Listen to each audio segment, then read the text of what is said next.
Hello, welcome to PipeCast. Welcome to this edition of First Impression Last Review. On this edition, we're going to be covering Samuel Gawith's Grousemoor. I'm Patrick and this is Zach. And before we get too far into it, let's look at that blend real quick. Alright, so here is Samuel Gawith's Grousemoor. And this is Red Virginia and Bright Virginia. And that's pretty much all that this is. It's red bright, as you can see. You can see these brighter parts, and then the darker parts being the red. And it's just covered or flavored with floral essences and some type of fruit, citrus type of topping, and probably the casing as well. But that's really it. That's the components of this blend. So that was Grousemoor. This is definitely a change of pace because I don't smoke aromatics that much. This is definitely a Lakeland. Yeah. So, viewer beware. We've sort of been doing a lot of those lately. Well, and I'll get into it. Patrick's going to be our first review today. I will say two things before just kind of preempt this. One, this is a Lakeland, and I'll get more into that with my review. And two, this is the summer blend. This is a summer blend. So, Patrick, you want to take it away? Yeah, just like you said, this is very Lakeland. I've been around Zach a lot when he smoked this. I've never had it, of course. This is my first impression. But it is, every time I was around Zach, I sort of got a hint of lemongrass. That's sort of what it made me think of. And smoking it now, it's still there. It's a little bit more floral, actually smoking it, than it is the room note. I don't get as much of the lemongrass, but I get more of that, like geranium and rosewater type stuff. Mm-hmm. It's really coming through. Again, on this first impression, I don't really pick up anything traditional when it comes to Virginias, like what's stereotypical when it comes to when you smoke a Virginia, the grass, the hay, those kind of things. I'm not picking that up here. I think just because the essences of Lakeland are so overpowering. Now, the deeper I get into it, the further into this review, maybe some of that Virginia may shine through. But now, Zach, of course, like I said, he exclusively smokes this in the summer. You've been smoking it for years, right? Yeah. So you'll probably have more in-depth critique of this. Well, I mean, really did hit it. You're going to see a lot of the floral stuff after. I mean, you're going to get a whiff of lemongrass right out of the tin. But outside, once that kind of initial lemony zest burns off, all that floral, like rosewater, geranium stuff comes to the forefront. A lot of people think of like a floral perfume. This is a very perfumed blend. The reason I like it during the summer is it's the perfect. Even my wife, when she uses a perfume, she has more floral scents during the spring and summer months. I have a tendency to be more of a citrus eater in the summer months. I'll eat oranges and lemons and things. I have lemon in my tea, iced tea, during the summer months. It's just that's kind of the way I acclimate to warmer weather. Is I put like a little bit more floral, a little bit more citrus.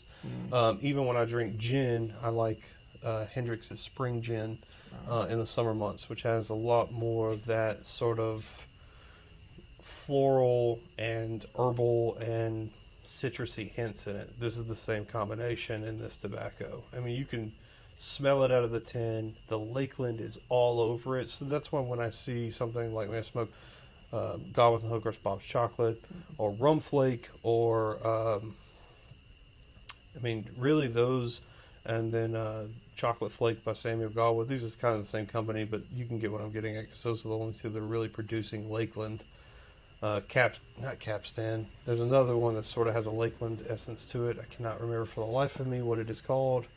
It's kind of florally. Anyway, they've called these things Lakeland, but until you really get into like Glengarry or Balsam or Grousemoor, you're really not touching what I consider like true Lakeland essence, where you're getting that super floral geranium. Now, this is not for everyone. And even, like, I have two suggestions when people talk about ghosting. Some people maybe have a little bit more sensitive palate than I do. Grousemoor is one that you will have to smoke in something like this, or a dedicated aromatic pipe. If you're not smoking in a corn cob, you can pretty much kiss whatever other pipe you have goodbye. A la Bones. Right. So, I mean, like, it's going to ghost. This is a ghosting blend. The only other blend that ghosts as hardcore as this one does is, ironically, not a Lakeland. It is a straight burley cut Samois, pure Samois. Oh, Pure Samois ghosts, like, no, I think, pound for pound, because I think that Grousemoor and Samois goes pretty hardcore. Samois will beat this blend in ghosting more times than any other blend I've ever had. I thought you were going to go 1792 Fluke. 1792 doesn't ghost like this. Oh, really? No, not really. I mean, like, but maybe, and that could be the fact that, like, I feel that Tonquin bean is the flavor ring in 1792 by Samuel Gawith, and I love it. It's a great flake, but you have to be pretty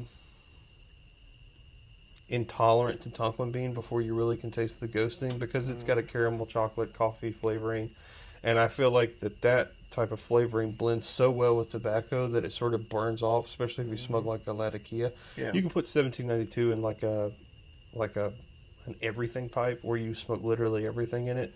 I wouldn't probably put it in a Virginia pipe or a vapor pipe or a burley pipe, or but an English pipe pretty much will burn off those types of ghosting.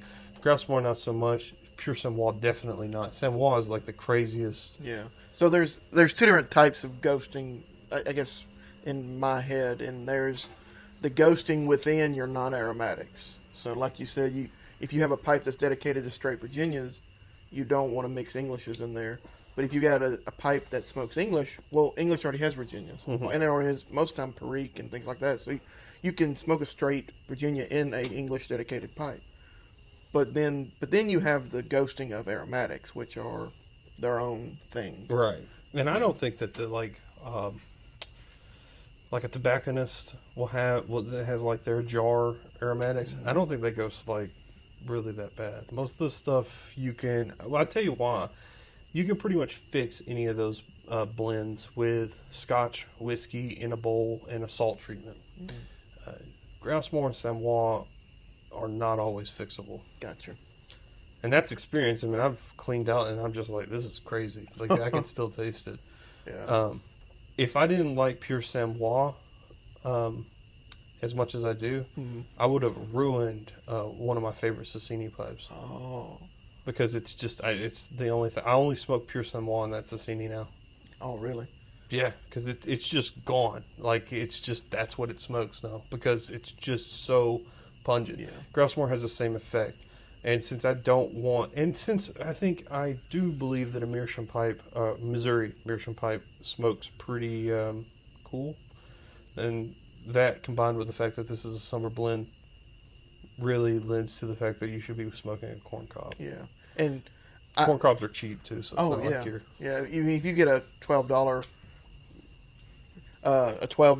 Meerschaum, you're not really losing out. One of the reasons, this is sort of a experiment on my part, so I wouldn't suggest anybody do this. I'm just doing it for my own benefit. This is one of my, I don't smoke this pipe that often. It is a briar. It's a Morgan Bones pipe, so it's not that expensive. It still is more expensive than a corn cob, but it's still briar. I sort of wanted to ghost it to then see that effect, because I've never ghosted a pipe before, because I don't smoke a lot of aromatic, or I don't smoke a lot of Lakelands or aromatics, and so yeah, I did this sort of as a way to the next time that I smoke Artisan's blend, I don't know how much it will ghost there, but I'm interested to see that flavor carry over, and because as much as I say it, I don't think Zach believes it, but I have a hard time picking out some things sometimes. blends and things like that, or different components. It's hard for me to pinpoint them, especially when you get outside of Latakia and Perique. It's sort of like sometimes I'm just swimming and I don't know what I'm swimming in, kind of. And so ghosting this with something that is so, so much so much this one flavor, it gives me a chance to maybe test my ability to taste those kind of things, which I feel like it's not going to be that much hurdle jumping to be able to taste this.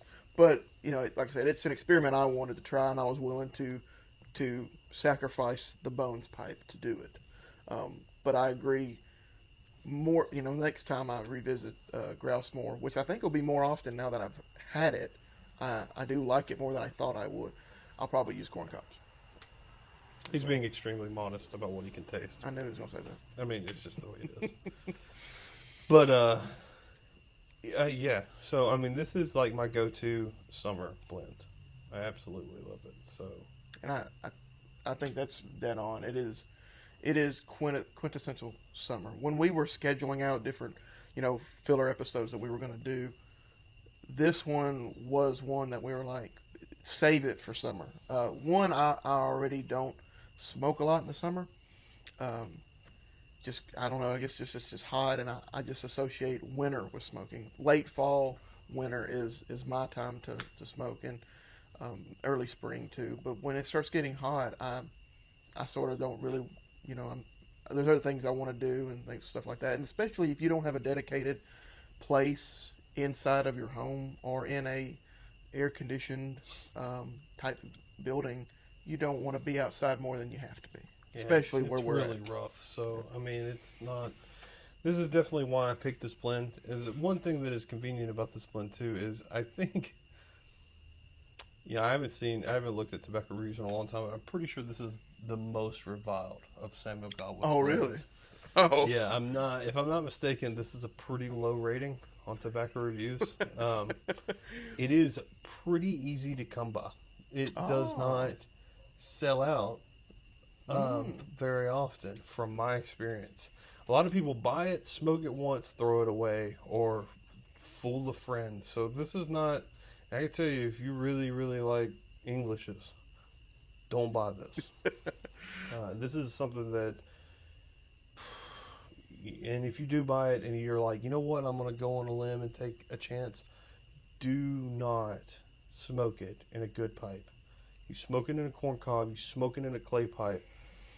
You probably can get away with smoking it in a meerschaum pipe. I don't even know if I'd chance that because they can be expensive. You just don't want to risk it. Meerschaums don't ghost. But, do you really want to chance that? Yeah. And I don't recommend you chance it, personally. It's better to chance on something that you don't have a lot of investment in, a la the corn cob. Right. Or a clay. I mean, it's like, $10, $15, not the end of the world, really. So I think that's something that I'd be more willing to sacrifice than, say, any pipe of $50 or more. Yeah. Don't throw away $50 is what I'm saying, Try it, because I think you may like it. And I think the people who are scared of Lakeland, they've never tried Lakeland, they just sort of hear the buzz behind it, or aromatics, then you should give it a chance. I think that if you give these types of blends a chance, you're going to find that it's actually pretty rewarding. But I will admit that it does have a tendency to be love or hate. People either really, really hate it. They have like a cilantro soapy perfume distaste for it, or they're like me and they can look past it and they can see the citrus and the floral and all the nice arrangements that come with this type of tobacco, especially in a warmer month like summer. Yeah, and I was thinking about it. You mentioned Bosom Cut, and that was one of the first fillers that we did, and thinking back to that, because I haven't had that blend since that video. I think this is more to my liking, but yeah, I mean, if you've had a Lakeland before, I guess if you've had one Lakeland, you've had them all, kind of. If you don't like that essence. You don't like that, yeah. I mean, I still think you should still power through once or twice, or once a year, every other year, just to revisit it. You're going to get to a point where Englishes may not do it for you. and you go to Virginia, or there's always that. I think there's another YouTube pipe smoker that talks about like kind of the leveling up. I know we've discussed it before, but there is like a fourth or fifth level where like all of a sudden Lakeland actually does it for you. Oh, okay. And that's sort of kind of, and I'm not saying that that's like you're not like I don't think you're experienced or inexperienced with taste, but like there is this weird thing that happened to me, in which I had pretty much topped out at Balkan, English, Vapor, and Virginia, pure Virginia, and then I sort of wanted something else, and then that's when I took a risk on some Lakelands and actually escalated everything into like the Lakeland terrain. But like I said, Lakeland, Glengarry, Grousemoor, 1792 to a certain extent, as long as 1792 is in the morning with a really nice cup of iced coffee, those are summer blends, and that's what I stick to in the summer.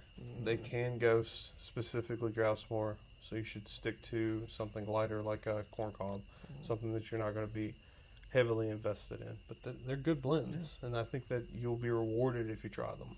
Yeah, so I would say definitely try this. It's like he said, you can get it readily available compared to other Gawiths. Definitely compared to other Gawiths. It's going to be more difficult to acquire Skiff, Squadron, or some of the things that are considered full Virginia. Yeah, just any of that stuff is pretty difficult to come by.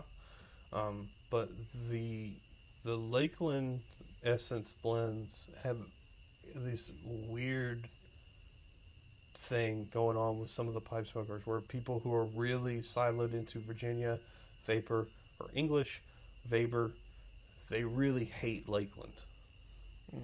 And that's really good for you if you're looking for Grousemoor. yeah. So I think both of us recommend this. Again, on my first impression, I think it's well worth a try. Yeah, and I've been smoking this for years, and it's never let me down. It's a really good blend. So we hope you enjoyed this first impression last review, and we hope to see you on the next one. Yeah, thank you.